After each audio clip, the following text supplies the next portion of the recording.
Yeah, and that thing about your name everywhere, I remember you telling a story a couple of when we were hanging out last, you making sure that there was your sign, Templeton Construction, in the front garden of like every single property that you had. So people would like drive through, because you're a holiday town, right? So out of towners would come through, kind of like scope the place out, like, oh, where should we grab a section?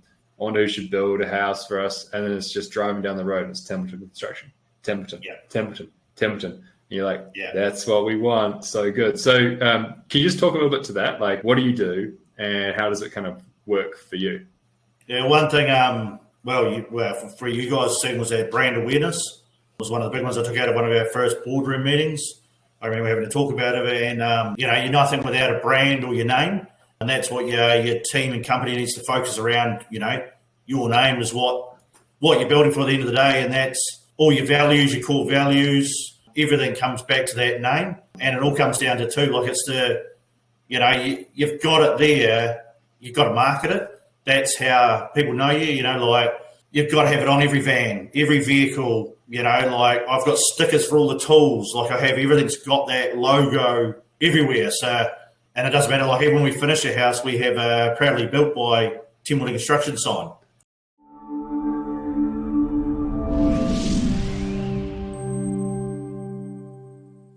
What is up, everybody? We are live, joined today with Ben Templeton in the Deep South. Ben, how you doing?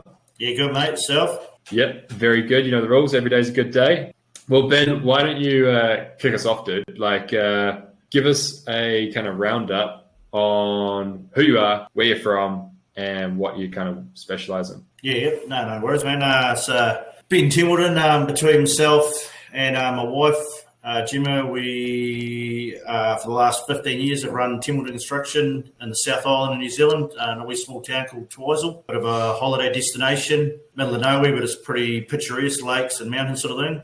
About 5-6 years ago, met Marty and Owen, kicked into things then, and then, we've sort of been on and off, yarning for ever since, really. So, but I've probably caught up for about a year, so it's quite a good time to catch up. Yeah, too right. And, last time we were caught up in person, we were in Auckland at the Boardroom event, I think. Down on the wharf there, having a couple of beers.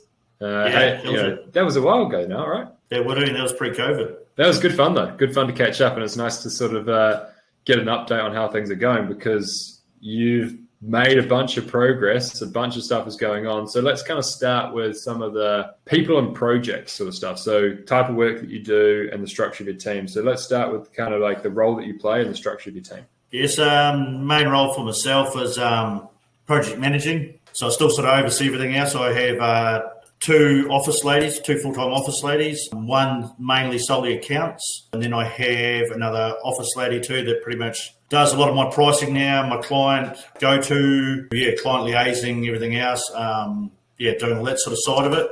I mean, pretty much, just keeping on top of everything inside the office. I still come back and oversee the final pricing. But then my main job is, just to run the guys on site. Still chuck the nail bag on for about an hour every now and then, just to show them I've still got it. But mainly it's just making sure I've got all my stuff ahead of them so that they aren't standing still. And at the moment, we're running, I've got 8 staff on site, a mixture between foremen, qualified guys, to a couple of apprentices as well. Yeah, which is quite good. And I'd say over 50% of my staff now are well over 5 years with me, which is quite good too. So it means it's sort of starting to know the ins and outs. And what we worked on a long time ago with you guys, those guys are still actually with my team now, which is really good. So I think, that sort of helped quite a lot. Yeah, all that experience compounds as well. It's like, you bring in new people and they need to ramp up and they need to get their feet under the desk, so to speak. And then once they've had 3, 4, 5 years, they just become rock stars, even if they weren't to start with, because they've got so much context, they've got so much knowledge, they know how to problem solve, they know what you're about, you know what the team's about. All that sort of experience compounds into a juggernaut once you kind of stack a few years together. So that's awesome, man. Yeah. Tell me, so sounds like the people in the office, 2 full-timers, one client liaison, would you sort of classify that as like a contracts administrator, like they're doing, selections with the client, things like that? Yeah, plus she's also working through her drafting course as well. So she helps sort a lot of RFIs and all that sort of thing. does pretty much my PA because I can't write an email very fast anyway. So yeah, all that sort of side and just that go-to behind the scenes in the office. Yeah, keeping that client contact up. Yeah, huge, massive. Because a lot of those tasks are kind of like below your hourly rate and shouldn't be what take up all your day. It's awesome that you've got somebody to support you there. That's great. And then the other person is doing more of the accounts. Is that right? Accounts, payroll, and she's actually training to be an accountant too as well, so which is awesome. Yes. She's been with me for over 6 years, knows the inside and out of the cash flow, bank account, everything, does all the variations, build a trend variations, OK's payroll, all that sort of stuff. So pretty much all I've got to do now is just finalise payroll. I also get it does weekly, daily cash flow reports, which I can see on as they change the variation too. So at any one stage without even having to open my phone, I know I can come here and ask where we're sitting, what stages we need to meet to keep our cash flow good. Yeah, and what she's sort of awesome. Called the financial Nancy of our business is what she's sort of been labelled from some of our clients. That's a perfect example of having somebody in the seat that is really going to own the outcome sort of thing. Because I know many of our members and fucking awesome guys, but they don't want to have that awkward or difficult conversation with, potentially some of their clients with, like, hey, when can we expect payment on this? And if you've got somebody that is in charge of that, then you're able to delegate that outcome. It's fantastic. So tell me that she produces for you a weekly and a daily cash flow report or a weekly and monthly? It's just it's an ongoing, so it's always moving and getting adjusted. And then we also predict out to 2 months out as well, because all our jobs are all fixed price. So we can now, according to all our schedules and everything else, now we can actually predict our cash flow 2 to 3 months out in advance. Which is hell awesome. Good. So we know if we've got a quieter month or whatever, we know next month's going to be higher, just to predict that cash flow coming in and out. So when we have to order stuff, so we're not over ordering 1 month, get a whopping bill in or what's so we can keep our cash flow reasonably level. Yeah, such an important role to have. And if you've got her taking that control and she's trained to be an accountant, sounds like a gun. What is she using for that? Xero, Build a Trend, anything in particular? Yeah, it's Xero. So we've been on Xero for 6, 7, 8 years now, which is, Xero's awesome. We also use Build a Trend. So most of our jobs are remote. Our clients, all those holiday homes or investment properties. So we use the Build a Trend. The main ones, main focus on the Build a Trend is your client updates for us, schedules, that sort of thing is our main one for Build a Trend. And then we also use Build a Price too. So we have an ongoing, so we price everything through Build a Price. But then that also relates back all our timesheets and everything are all done through Build a Price as well, which then means we're getting a live running total of our hours per job on a daily basis, which is good as well. So we run the 3 systems, probably looking at going more solely to Build a Price shortly. We've spent contact, we're just trying to wait for them to get that sort of client portal a bit higher up on that thing. But once we nail that out, then we'll probably swap over and just go full with Build a Price because at least everything integrates off that then. So, yeah, I love it. Yeah. That's awesome. And then so that's your office team and that's kind of like the rhythm that you operate with them. How does that then feed into the site crews and their daily rhythms and communication? So you said that you kind of got like 8 guys on staff, some are foreman qualified, some are, apprentices, and 50% of them have been with you for 5 years. Who are the main leaders on site other than yourself? So I've got 3 top guys that are sort of my go-to guys. Craig, he's 5 years. He's one of my older, probably the oldest guy we call him, old dad of the team. Then I've actually got a young guy, Nick. He's been with me coming up 9 years now. So I took him on as a 17-year-old apprentice, and he's now a foreman for me. He's my next go-to guy, but they'll have the different characteristics too. The sort of the older fella loves the challenge. Nick just loves being on site, so he doesn't want too much more of a responsibility and doing much more than just making sure his job sites are running smoothly. Craig sort of quite like interacting and finding out a bit more what's on the go, which is quite good. When I leave town or I'm away, I've got that sort of guy that he'll do my running around jobs and, that organising or catching up with the client if I can't make it. So, yeah. Perfect. Hey, Ben, can you, because we've got listeners in America, Canada, the UK, Australia, and all around New Zealand, can you give us a little bit of an insight into just how big Twizel is, where it is, and the type of work that you're doing? I think that'd give people a lot of insights into, who think, well, my town's different or this won't work here, etc. Yeah, so people sort of laughed. I moved to Twizel. A lot of people don't even know where it is, even in New Zealand. It's if you Google Mount Cook in New Zealand, biggest mountain, we're about half an hour away from it. Small town, population when I moved here was only 1,200 people. Population now is probably only 1,800 people. Nearest city, hour and a half away, which is Timaru, which is not even a big city either. And then closest is Christchurch, which is 3 hours away. So we're sort of middle of nowhere, but we are quite close to everywhere. Close to Wanaka, Queenstown, those sort of areas too. But surrounded by lakes, massive lakes. We've got 3 big lakes here for water sports, ski fields, which has actually been the driving industry to see our town grow. And just awesome weather too, like in a singlet at the moment, 20 odd degrees outside. It's just lovely, but And there's a lot of it's really an outdoors paradise. Like there's a Marama gliding club just down the road. There's they hold rowing championships there, don't they, as well? Yeah. So it's only the main rowing, international rowing course in New Zealand, apart from Kirapeo in the North Island. So every second year they have the Māori Cup, or we just had the South Island Champs and that sort of thing here. The Nationals, that sort of thing. So it brings a lot for that. Plus we get the tourists on their way through to see Mount Cook, or on the way through to Queenstown from Christchurch, which brings a big driver to it too. And we base ourselves, how to say it, probably middle end houses, sort of middle to high end houses. Don't like picking on too much with architects. I feel it just creates a lot of problem for us. We have our own in-house drafts lady as well, does all our plans. So pretty much when we get people coming to us, they come to us, we do their plans, we charge them preliminary fees, they come in the door, we give them a set of plans back at the end of it. Once we're at that concept stage, we give them a rough price.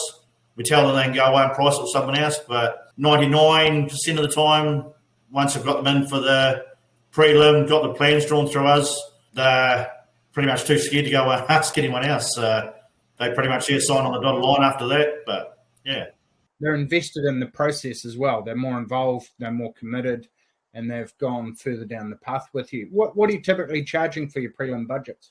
We're 2,000 plus GST. Okay, standard? Standard, yeah. Doesn't matter if you're doing 250 square, just $2,000. Some of them, you might get the odd client that has about, 5 or 6, done up for concepts, and that might cost us, we had a pretty good deal going, might cost us $1,000 worth of concepts. But then you get some clients that we draw up the first lot, they make a couple of changes, and it's cost us $400. So some of them we win, some of them sort of even themselves out, but it's just nice and easy. Don't worry about the scale of their job, just treat every client the same, whether they're building a 50 square or 250, they're all in the same boat. And then, we put that on, we give it a credit back if they sign up with us as a good gesture. So, which is all fully built into the price. It's I just allow the 2,000. When we give them the price, we deduct it back off.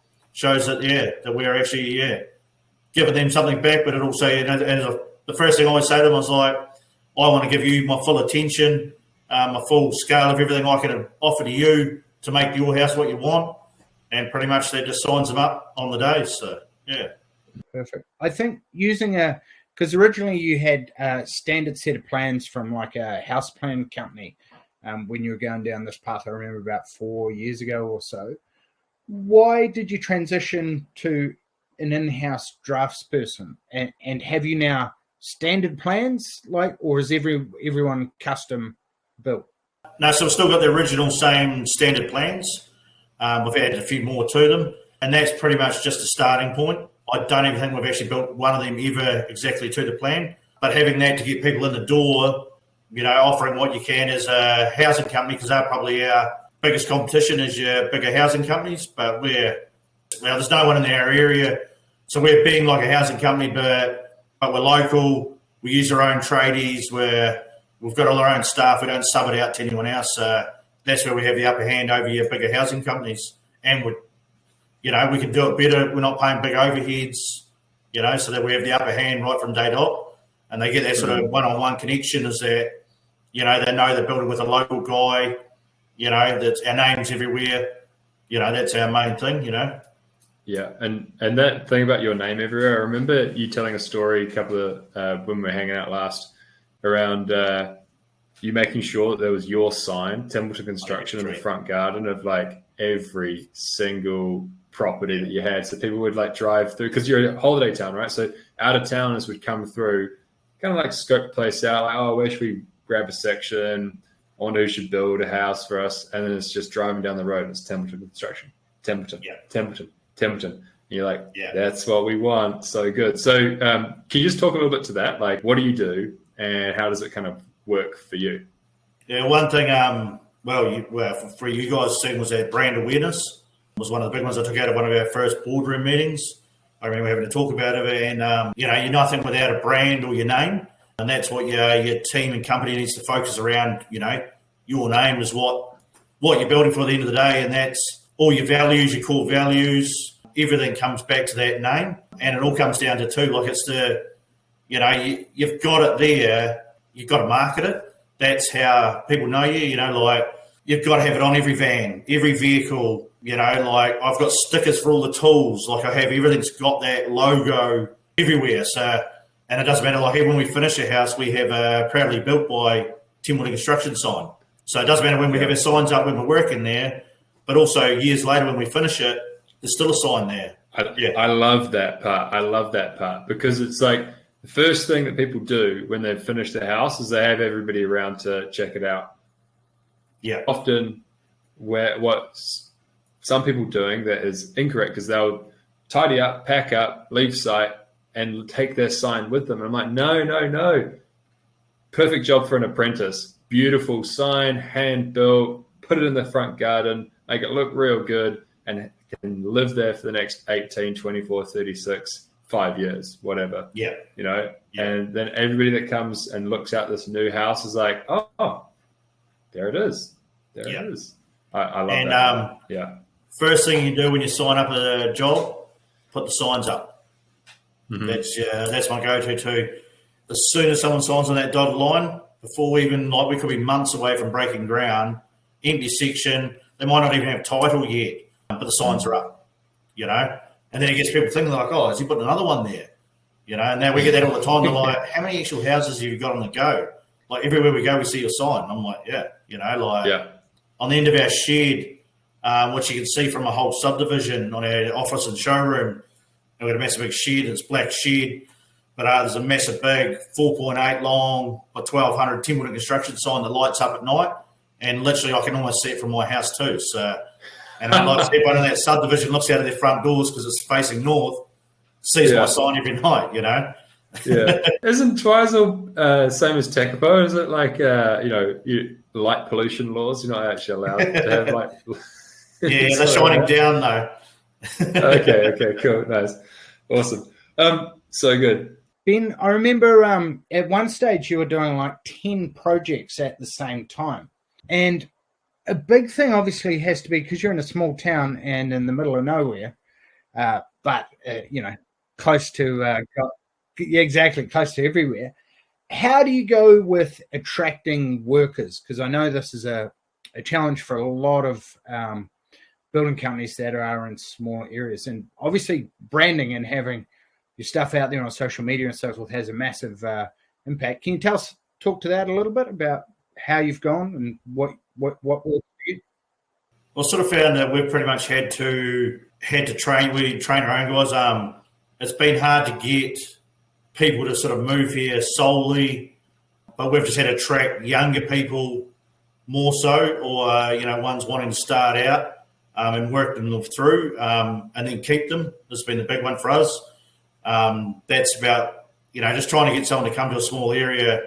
Usually the guys are all keen, but he'll have a wife, and then she's like, "Oh, there's no shops here.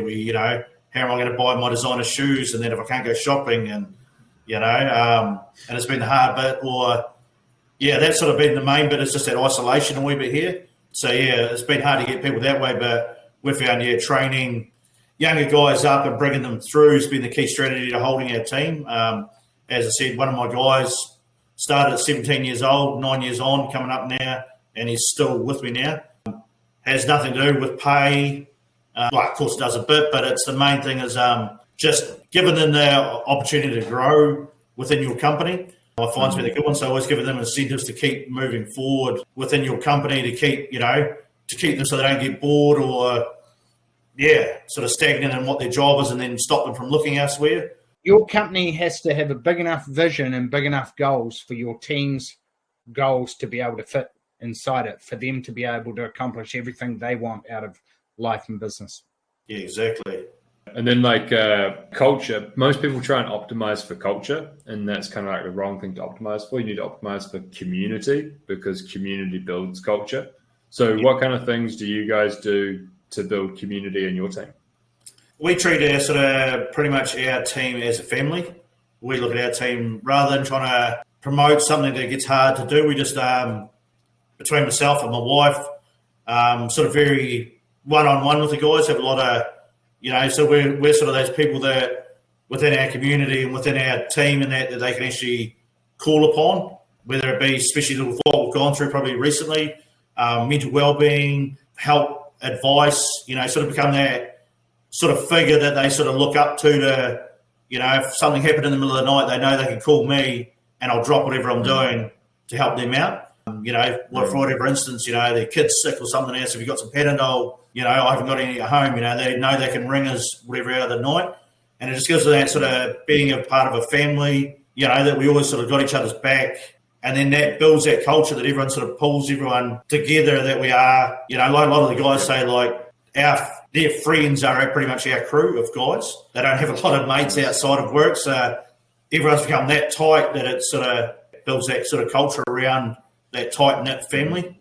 Yeah. Nice, man. Yeah. You mentioned something there that I'm interested to learn more about. So you mentioned there, you and Gemma, and we've got a lot of guys that work with their significant other. How have you found working with Gemma? What have been, the challenges, and how you guys manage that, and how has that sort of worked for you guys? Yeah, so definitely working with my wife, and that does have its things. I'd say I'm pretty stubborn in my ways with what I say go, but then she's exactly the same. So we've sort of found that she's very good with ideas, really good with ideas. She's always that forward thinker, I suppose. So I sort of real fixated on the run, the day-to-day running, that sort of thing. As you do, you get sort of tied up and that sort of thing, where it's quite good to have her looking forward to the future stuff, to things to help us grow, or investment opportunities, ways to make better money, or, should we drive around town? She's like, well, we got to sign up on that job.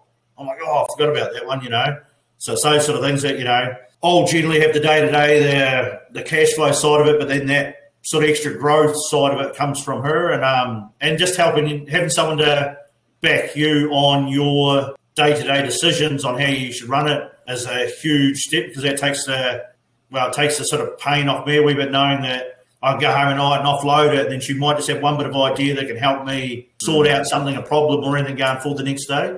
Yeah. And that's what we sort of had.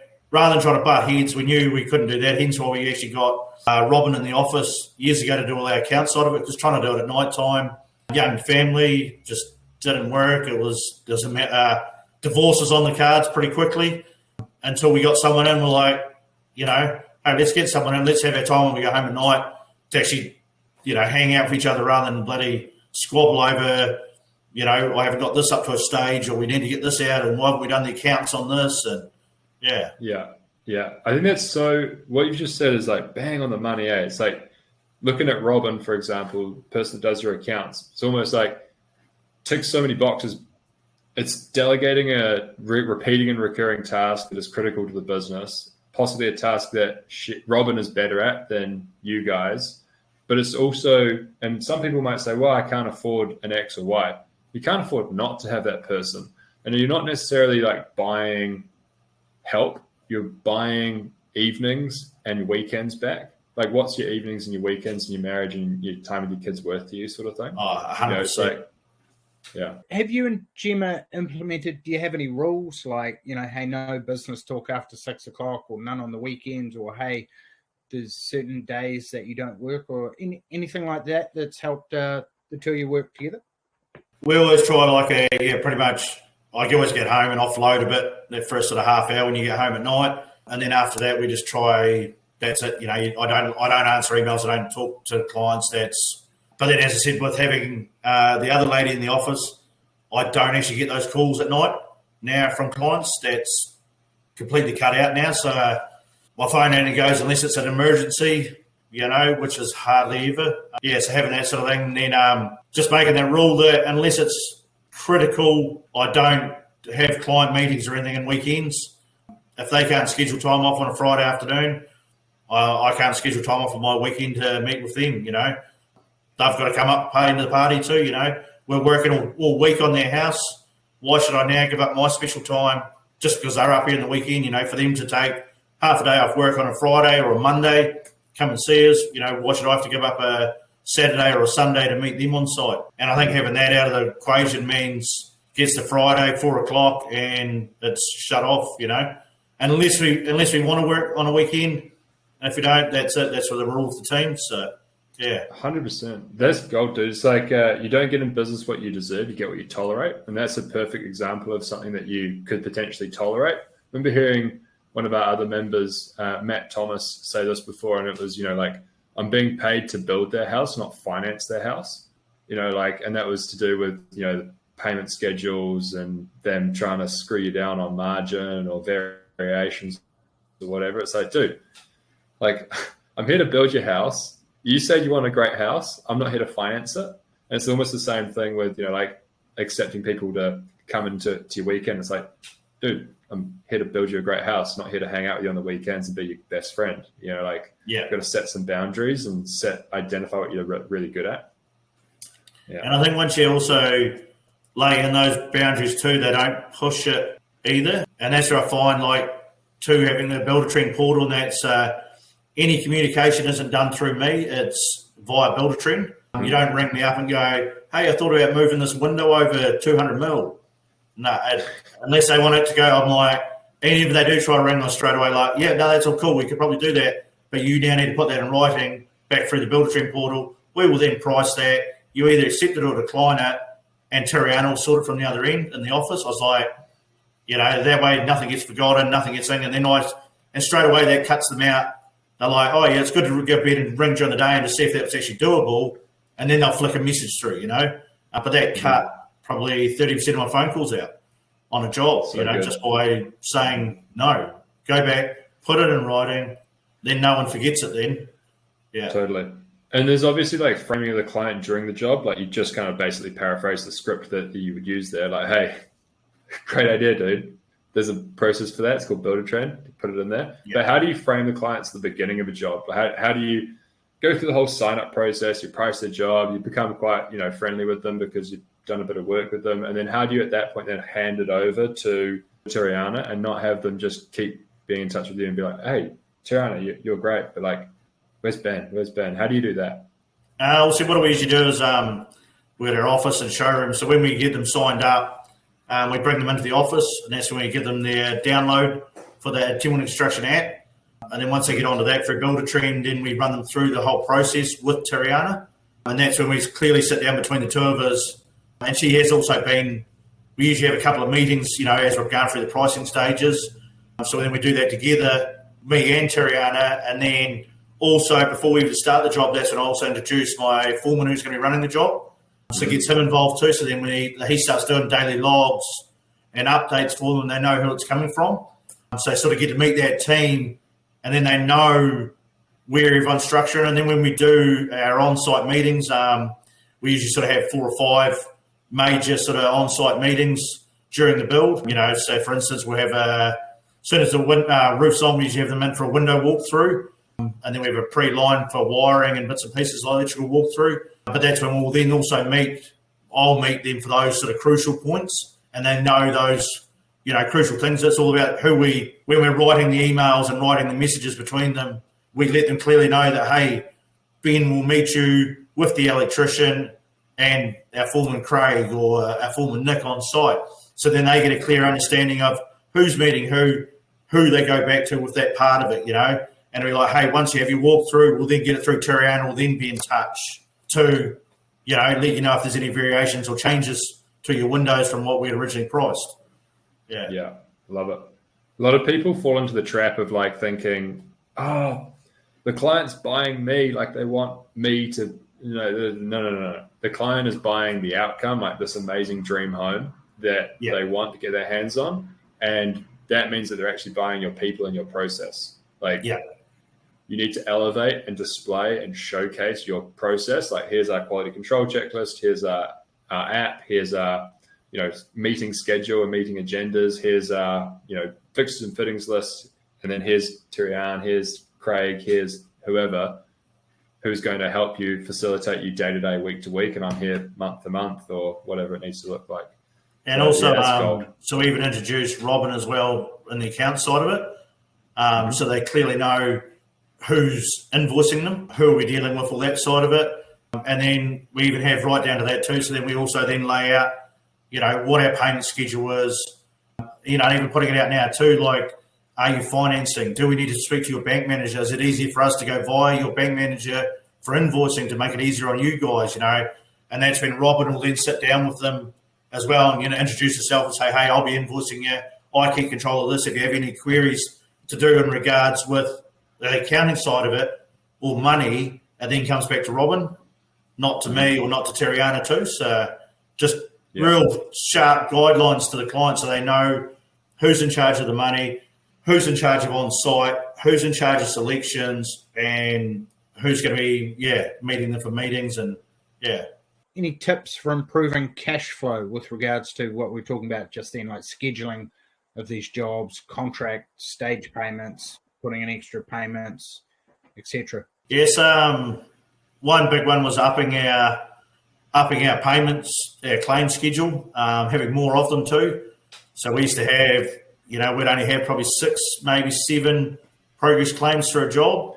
I think we've got that on to average about 15 to 16 now. Like it'll be frames up, trusses on, roof on, exterior wrap on, rather than going the first one will be floor down and then wait till the roof's on. Well, that could be a month and time. And so having that too, and then also front loading it a bit more too. We've found it just back costing things. It's a building job, a house is always front heavy. Your frames, your windows, your floor slab are all your big ticket items, and they're all at the start of a job. So you've got to be well and truly ahead of your payment, otherwise your cash flow is not there. And then we've got 5 days on everything. Doesn't matter what it is. There's no pay the 20th of the month. It's 5 days. And small jobs pay on invoice. Any other jobs we're doing is pay on invoice. They know what it is. Everything's fixed price. Yeah, there should be no questions. In terms of forward stacking, are you getting a bigger deposit or are you putting project start date progress payments in? Like, what are you doing specifically to improve that forward stacking? Probably we've gone out now to a 15% deposit, 15% again on floor down. So we've actually got 30% of that build-in and the floor's only down. And then we usually go 15% on frames up. So we're already at almost 50% of the build cost and we haven't even got the roof on. And then from then we taper it out. So we know that once that roof's on and the windows go on, and we've claimed for over 50-60% of that house. So we're always on the top foot. And if for whatever reason, touch wood, we haven't had it yet, but for whatever reason they didn't, or banks forfeited or whatever happened to them, there is all those accidentals that could happen. We're not going to be too far out of pocket. Yeah, that's what we're sort of trying to aim to do. What's that done for cash flow? Just made it awesome. Just made it so much easier to, take stress off. And then, as I said, being able to have on a daily or weekly case to be able to have a cash flow report, and that's a rolling thing for us. So it's updated probably every 2 days at least. So I can actually just click on, see that. We sit down and go through it on a weekly basis, usually on a Tuesday, me and Robin, and then after that, that's when I tell her what stages we're going to hit on all our amount of jobs. We have 6 or 7 jobs on the go at a time. And then so I'll let her know where the stages we're aiming to hit this week, weather dependent, and that's what we're aiming for. So then she knows to put it into her budget when we can invoice out. And then as simple as I'll catch up into the week again, or she'll ring, message one of the foremen and they'll just give an update, or she'll see it come through Builder Trend. So she knows it's at that stage. We hit what we're going to see we're going to do. And then that's because on a Monday morning, that's where all our team targets for the week. So we have a weekly meeting on a Monday with all our staff in the office and the yard. In our workshop, we've got a big whiteboard put up. And that's when I actually get the team. I sit there and ask the foreman and the guys, how'd you get on last week? What's your goal this week? So rather than me tell them, because that gets quite drilling as an employee's side of things, when you get told day in, day out, I'm like, what's your plan for this week? What do you reckon you can get done this week? So then I'll list it and I'll write it up on the board. And that's sort of our go-to. And then I'll be, actually, do you reckon we could push this?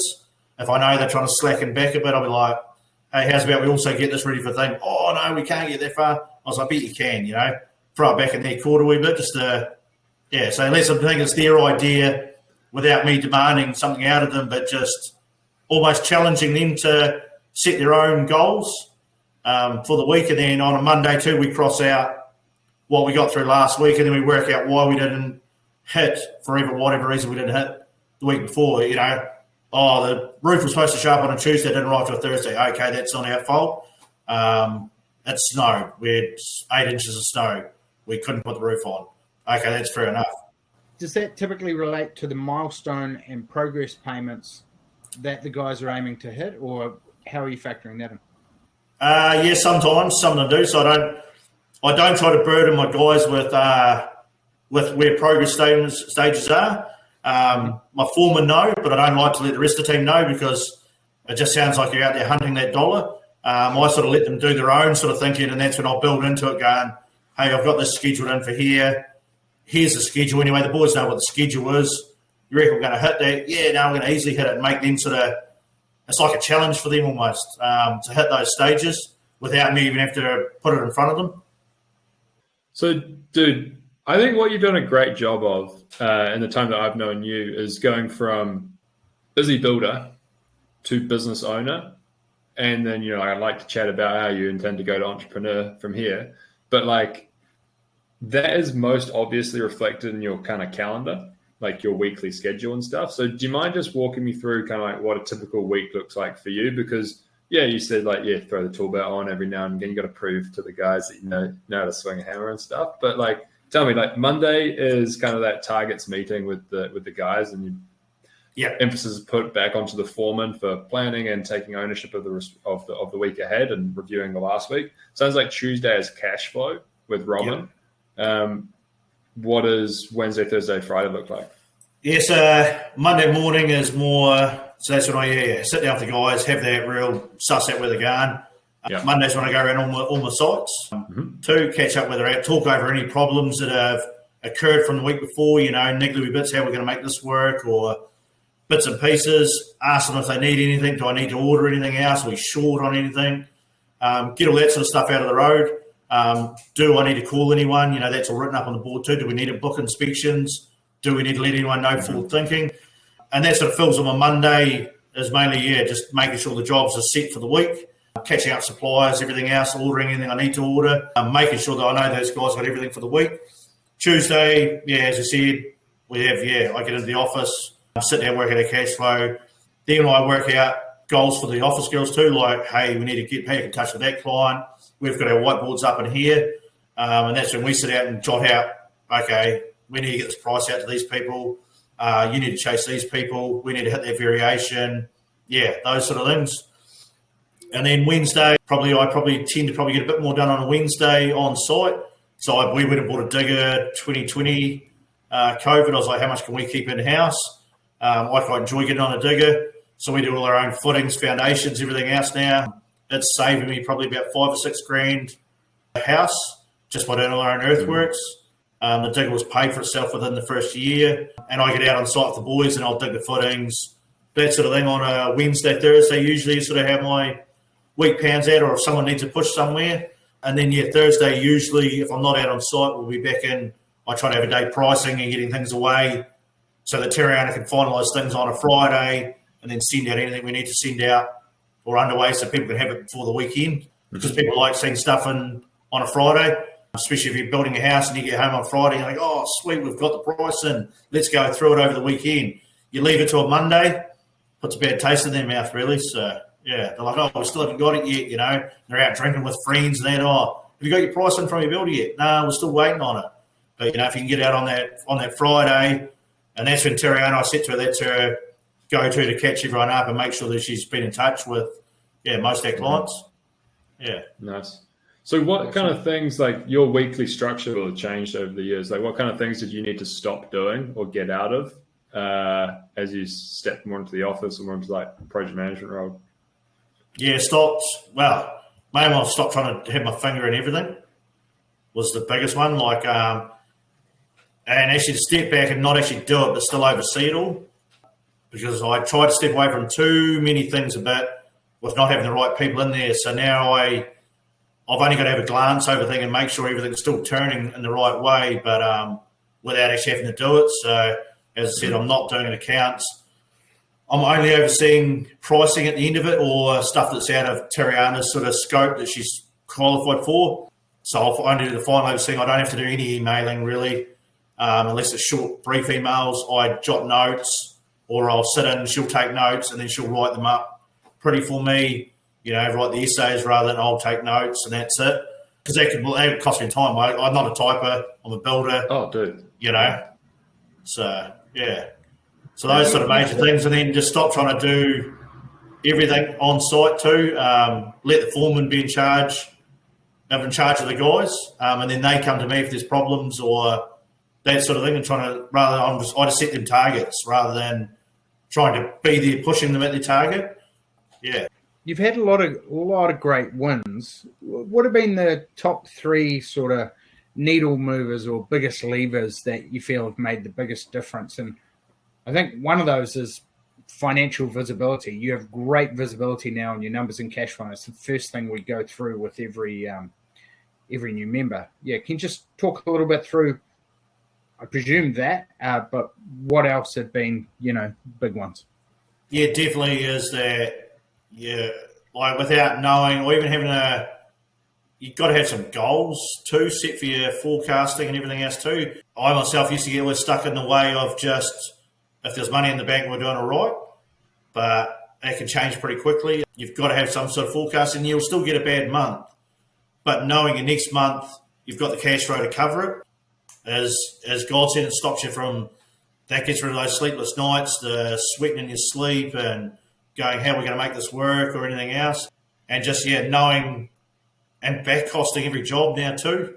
That was never done. Totaling your labour, all that sort of stuff is, so right down to, you still miss stuff and everyone does, we're all human, but finding out where you've made mistakes and trying not to do them more than once or twice is your biggest ticket, I think. Just that's been one of the big changes for us. The next big thing that's probably turned us has been that being your difference, you've got to be something different than everyone else. Anyone can buy a Ranger, put their name on the side of it, call themselves a builder, look fancy, but you've got to back it up with that branding that you are. As I said, that brand awareness is the other big one. If I'd say to anyone else now is, like even when I drive through towns now and I'll still spot out the builders vans, like, oh, that's a good sign. Oh, who's he? Because they stick out, and I'll be like, but I might not notice old Matt, whoever building or whatever, because he's just got his name written and that's it. And there's no real bold statement. It's just done in white on a black board or something like that. It's not real standing out. And then, finding that the biggest thing for us was we'd take on high-end jobs, take on renovations, jobs, and that didn't work for us. We just had to pick out what we enjoyed doing most. Like, I didn't enjoy renovation work or anything else like that. I enjoyed just pumping out some really nice middle-end houses. I got sick of having to go between architects, engineers, everything else on the bigger, higher-end jobs. There was too much liability, I found, and we just didn't want the headaches to go with it. So we're like, if we can get rid of the architect but clip more on the way through for ourselves, it means we're not having to answer to anyone else apart from us straight to the client. And I found, so finding that niche market where you know you do well at, and finding out what numbers are too. Like we've grown, but we've got to a point too within our area, like of Twizel, that we could grow bigger, but it become a bit of a headache. It fell backwards pretty quickly. We regrouped again a year later and then said that wasn't working, but how can we hit similar but a way higher profit? And that was where we decided this is our niche, we do it well, we're good at it, we're the best at doing it in town, let's just nail what we're doing and do it even better so there's a bigger at the end of it, bigger profit, do exactly what we're doing but do it better. So that's probably our biggest one.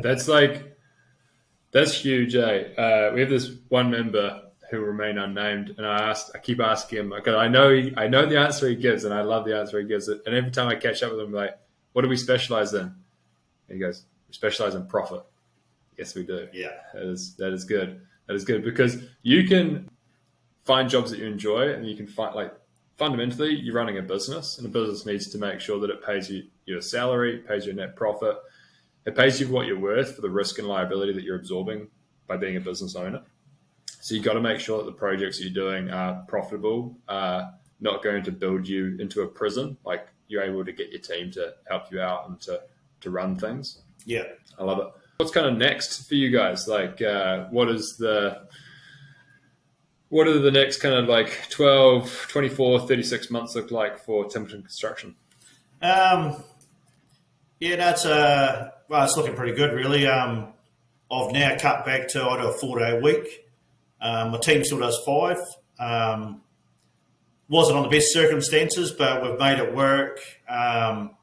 So we're originally farmers, myself and my wife, from family farms. We've just now gone back in the process of taking over a family farm. It's not a huge place, but it's a bit of an out for us.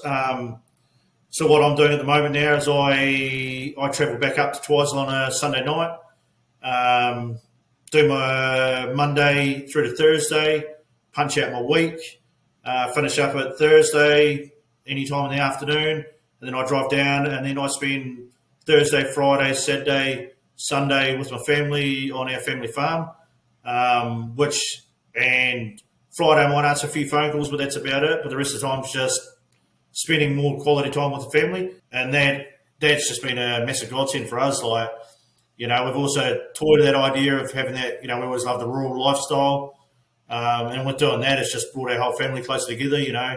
I go spend weekends trail riding with the wee fella on his bike, and that sort of thing, and doing that sort of thing. And it gets me out of town too. Being a small town pays its toll a lot too. You're always constantly in that public eye. We've been here 16 years. And everyone knows your business. So having that out for us now has been biggest turn on our family, I think, in a long time. So we're sort of moving on that. But then what's also come of that is we're now branching into a couple other new towns at the moment as well, which happen to be on the way to where our family farm is. So we've probably got 2 years worth of work through in Central Otago, between about 5 different houses, which we picked up for people holidaying in Twizel because they've seen our name, like the house we're doing. That's how they came to us. They drive through Wanaka. Wanaka's a big, pretty going off place. There's builder signs everywhere. They came to Twizel for a holiday, liked what they were doing, stayed with mates in one of the houses they built, and that got us to work. And then I was like, well, this could actually work. So I'm now basing myself a crew through in Central Otago. So that's going to be a sort of big turner for us. We're predicted to do about $2.5 million extra this coming financial year, and Wanaka with only adding 2 more staff to my crew. So over the last 12 months, I've sort of built them up enough back here, trained them in Twizel, now sending them away. So I'll now be running.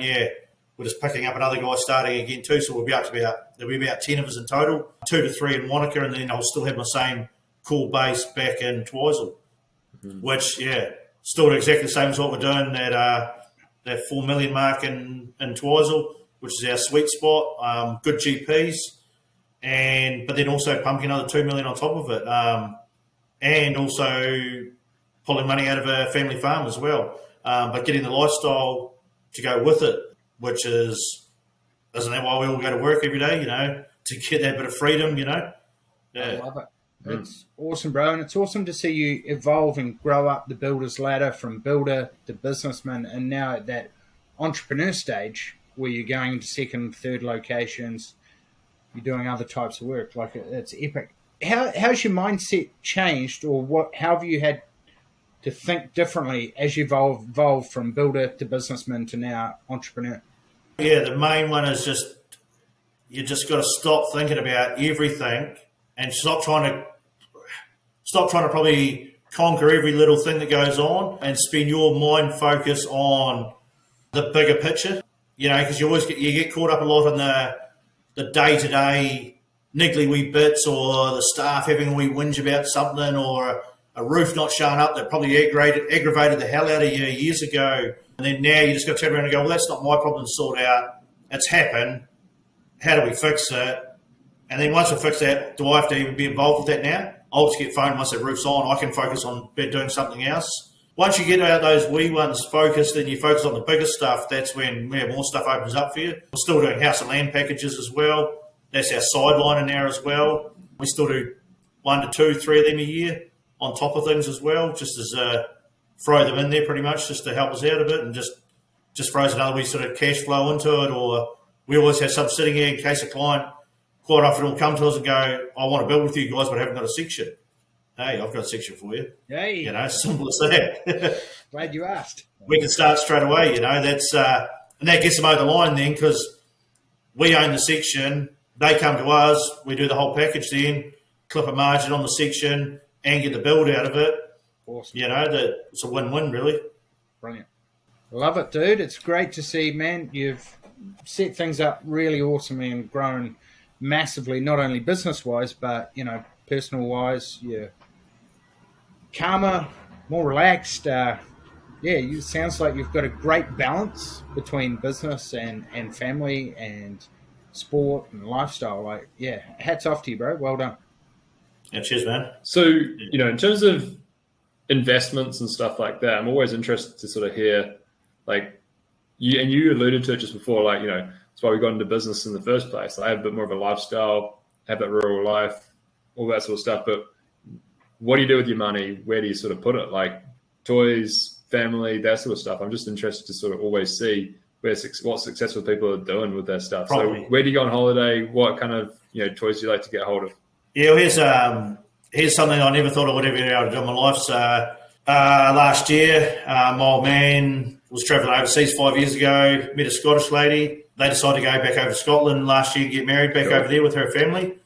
So I packed up our 3 kids, wife and that, and we went over there for just under 5 weeks and toured all around Scotland, UK, London, and left my whole business to run itself. The only thing I had to go on was OK Payroll, and that was literally it. I got back. I had 14 voicemails after 4.5 weeks, and that was it. And they were literally a truck driver that had got my number and trying to find out where to go, or the ones that didn't matter anyway. And the whole team kicked it off. I actually got back and got told pretty much from all the staff, were like, so when are you buggering off again? I love it. You know, they're like, you've already been here a day, you're annoying, let's bugger off.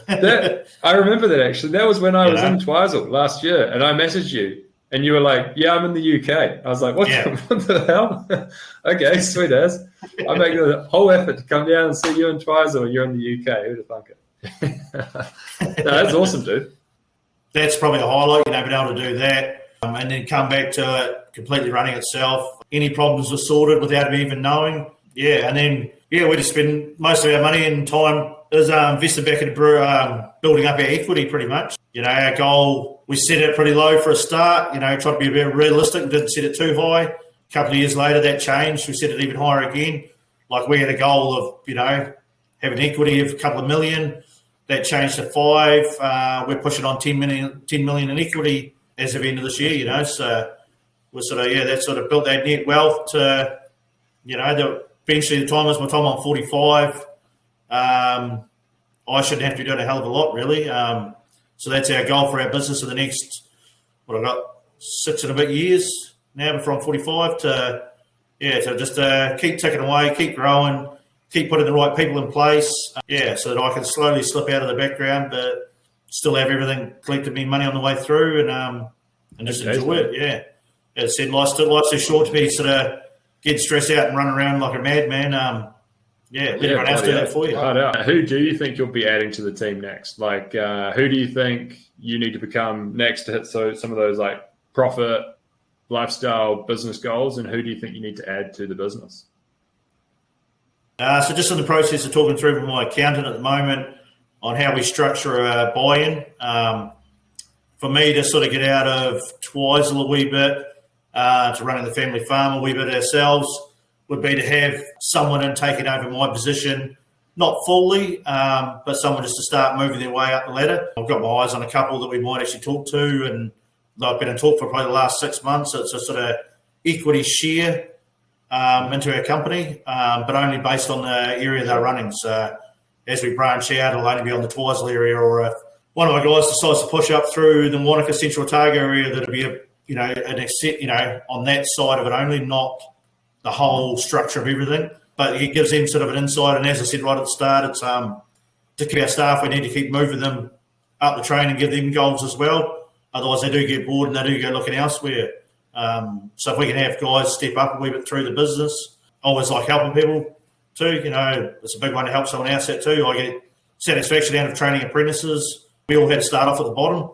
I got given a lot of good advice from yourselves, other business mentors over the years, other builders, Lance Irving, all those sort of guys, that we're in boardroom with, those wee bits you pick up with them. If you can offload them to someone else too, it's actually quite a good feeling, I reckon. And I get a bit of satisfaction out of that too, But always keep your top secrets close. But if you can help out someone else for a few weeks to help them out, I'm all for it, Yeah, so, massive, man. Yeah. It's that sort of mentoring sort of way, which is, Been going through that with a few of our members at the moment, structuring buy-ins with their team members and some people, their family members, and we've done it in a few businesses as well. So it's a really good thing, that succession planning. And we've actually got training on the membership site where we went through it with BDO, a lawyer, and a couple of other people as well. So I'd recommend having a look at that, or if you want to have a chat, I'm happy to have a chat through some of the key things that we take people through. Yeah, no, definitely. Yeah. And I think it's, and that's the other thing too, is like listening to, getting advice off not one lot of people, but finding advice off, and you don't have to take everything. It's always got told that, but if you can pinpoint some things off every different person you talk to, and a good way to start out too is just to be a listener. You got to listen to a lot of people around you. Never get jealous, but actually look up to people that are doing well and ask yourself, how are they doing well? Be guided by those people above you to strive for, without being jealous of them. Go, how the hell did they get there? What do I need to do to get there too? Yeah, and that's where I got a lot of advice off. A lot of people over the years is just listen. And if you pick up one wee thing that can help you, that can be a major change, your life, your business, everything. Because sometimes there's a lot of stuff to take in, but if you just pick out the wee bits and pieces over the time, it's definitely going to help. Awesome. Hey, dude, before we do, go into, like, we've asked you a bunch of questions. You got anything that you think we haven't touched on that you want to share? No, I think that's sort of most of that, really. Yeah, had a pretty good spiel out, but where we got to, if we hadn't reached out and asked for help, you got to get out of that grind. I think was that big one. It's still an ongoing thing, like you guys in your business. It's all an ongoing thing. You're always learning something new, that something else crops up, but it's it's just sort of going with the flow, really, and just always trying to find something different and better, or if it doesn't work, change it. Yeah. Yeah. Awesome, man. Well, dude, appreciate hanging out. Appreciate you jumping on the line. And, you're going from strength to strength. I love to see it. I love seeing members succeed and kicking on thereafter. So, you're a great example of that. You're a rock star, dude. And thanks for jumping on the line.